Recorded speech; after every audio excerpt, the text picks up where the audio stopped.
Pada kesempatan ini melo ala sebagai palisa waktu, yaitu pentingnya keseimbangan amal spiritual dan amal sosial, ibadah spiritual dan ibadah sosial. Sebab majai jamaah dirahmati Allah, siade arif tahu ya kotomak bicara ibadah, kadang-kadang ibadah salatnya, ibadah zikirnya begitu banyak, baca Qur'annya begitu banyak, akan tetapi kadang-kadang dia nasi wa ada bali bulan, kadang-kadang ia namanya papenedinna ya ko angka tau na cerita jana, angka tau na fitnah, kadang-kadang dia nasi cocok masih lesurem, bahkan kadang-kadang satu masjid tidak satu hati Pak. Pada mas sempajang si di matandri takak berikna, si di mariawa takak berikna saling mencela. Kadang-kadang si depe ni mas sempajang si di melok parapo i ajena, si di na cace geru ajena, gangkana na pak depe ajena na pecu si ajena tahu na pak depe si ajena na pecu si ajena tahu, gangkana si jak guru lelen na masih si di melok kunuk, si di na melok kunuk. Sidi melo doang ye kopure mas sempajang, sidi mater lupa dari kopure mas sempajang. Dengan perbedaan pendapat inilah menyebabkan amal sosialnya rusak. Maka saya ingin mengangkat satu hikayat jamaah dirahmati Allah, yaitu seorang sufi namanya Abu Yazid Al-Bustami. Ya, Abu Yazid Al-Bustami ini adalah seorang ulama yang wara. Angkanan kasih wawattu ira Abu Yazid Al-Bustami itu amalannya begitu mulia Pak. 40 tahun perjalanan hidupnya tidak pernah meninggalkan sholat lain. Bahkan dalam riwayat sempajang peninna Abu Yazid Al-Bustami itu 40 rakaat setiap malam Pak. Dan itu diamalkan lebih 40 tahun. Dan kemuliaan yang didapatkan Abu Yazid Al-Bustami diberikan karomah oleh Allah. Diberi palembira oleh Allah Ta'ala. Abu Yazid Al-Bustami itu narik kuna pejeng ni matana, dia bisa melihat daftar nama-nama penduduk surga. Itu kelebihan diberikan oleh Allah. Jadi ini semakin ia mureku, sapi seku, ya nureku, beneku, anakku, tama surga. Semua dia bisa tahu. Nah, karena inilah penduduk-penduduk surga. Itu kemuliaan yang diberikan Pak. Akan tetapi Abu Yazid Al-Bustami setelah 40 tahun tidak pernah meninggalkan sholat lain dan amalan-amalan ibadah spiritual. Dena paja tulit terriru Abu Yazid Al-Bustami as-sut territoi wanit territoi makutane benin, makutane keluargana, makada puang Abu Yazid Al-Bustami magi nanti teriki. Maka dia Abu Yazid Al-Bustami, betul saya diberi kemuliaan oleh Allah. Saya bisa melihat daftar nama-nama penduduk surga. Na ekia yarotu dipatarrika nasabak degaga ulolongan asetku di daftar penduduk surga. Degaga senang Pak, padahal amalnya begitu banyak. Akhirnya suatu ketika dia berdoa kepada Allah, ya Allah, kurang apa ibadah yang saya lakukan sehingga Engkau beri kemuliaan kepada saya bisa melihat daftar nama-nama penduduk surga. Akan tetapi saya tidak menemukan namaku di daftar penduduk surga. Akhirnya suatu ketika setelah dia berdoa kepada Allah Subhanahu wa Ta'ala, ipan nippi wipone ripong Allah Ta'ala, ipitangi siddi i'tibar pole ripong Allah Ta'ala jokka makia agasane makia seloka.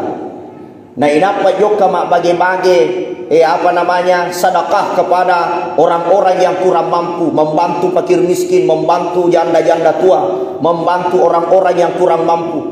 Ya. Setelah itu 3 hari berturut-turut Abu Yazid Al-Bustami memulai pada pagi harinya dia tinggalkan zikirnya yang begitu panjang. Kemudian mapari-pari Abu Yazid Al-Bustami memperbanyak bersedekah, menggali selokan, memperbaiki hubungan dengan sesama manusia, na bantu tau dee na mampu, na padecengi asisumpungan na si bawa siajinna, si bawa balibolana, si bawa silesurenna. Pada suatu ketika Abu Yazid Al-Bustami diberikan alamat oleh Allah.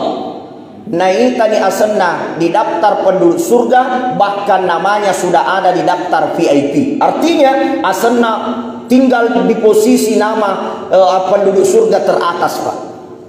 Ya. Apa iktibar yang bisa kita dapatkan di sini? Jamaah dirahmati Allah, tidak cukup kita hanya ibadah spiritual saja, tapi kita harus memperbaiki hubungan sesama manusia.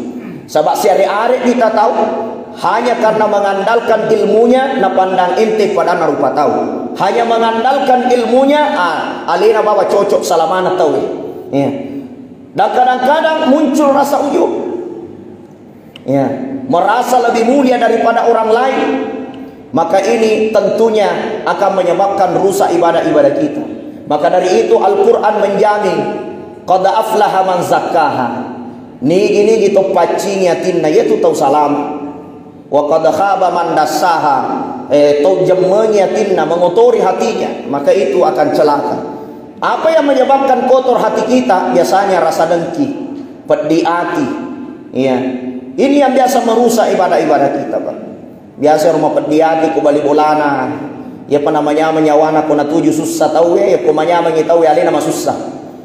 Ini yang banyak terjadi, Pak. Ya, mendahulukan prasangka-prasangka buruk daripada prasangka-prasangka baik. Dan memang rata-rata mata kita itu, Pak, terhijab dengan berbagai amalia-amalia dunia. Makanya Syekh Athaillah As-Sakandari dalam kitab Al-Hikam menjelaskan bahwa ada manusia melaksanakan amalan akhirat, hakikatnya dunia nak dapat. Dan ada orang yang melaksanakan amalan dunia, hakikatnya mendapatkan akhirat. Nah tentunya bagaimana menjadikan perkara dunia mendapat pahala akhirat, dan bagaimana perkara akhirat kadang-kadang hanya mendapatkan dunia. Ini yang banyak orang tertipu, Pak. Kadang-kadang ya komita kita tahu letuk ni ele letuk tetep itu tetep arwah kamu pi ku masih tetep we matana masih kiri. Sebagai mata zahir maka daki we ahli ibadah ya.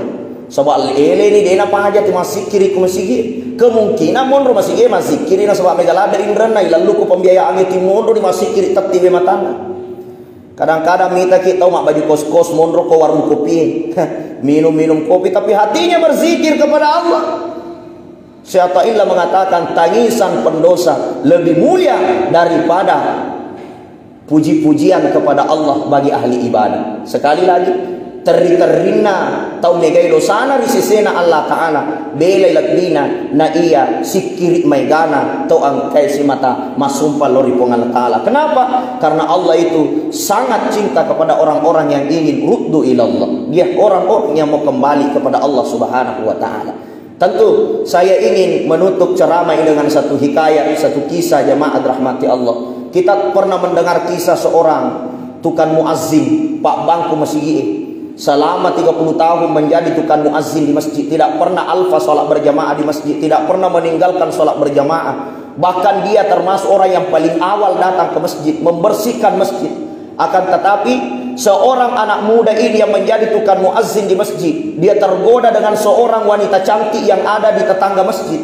Akhirnya dia ingin melamar wanita itu, ternyata wanita itu adalah orang Nasrani. Tenia selem. Pada saat dia datang untuk melamar meluk nani kengi, pada saat itu diberikan persyaratan oleh orang tua sang gadis. Maka dia komelo kondi kengi anakku dua syaratnya. Pertama, berhenti kau azan di masjid. Yang kedua, keluar dari agamamu. Maka dia pulang ke rumahnya berpikir, ya Allah, dua pilihan. Apakah saya harus keluar Islam ini, atau saya kehilangan wanita pujaan hatiku?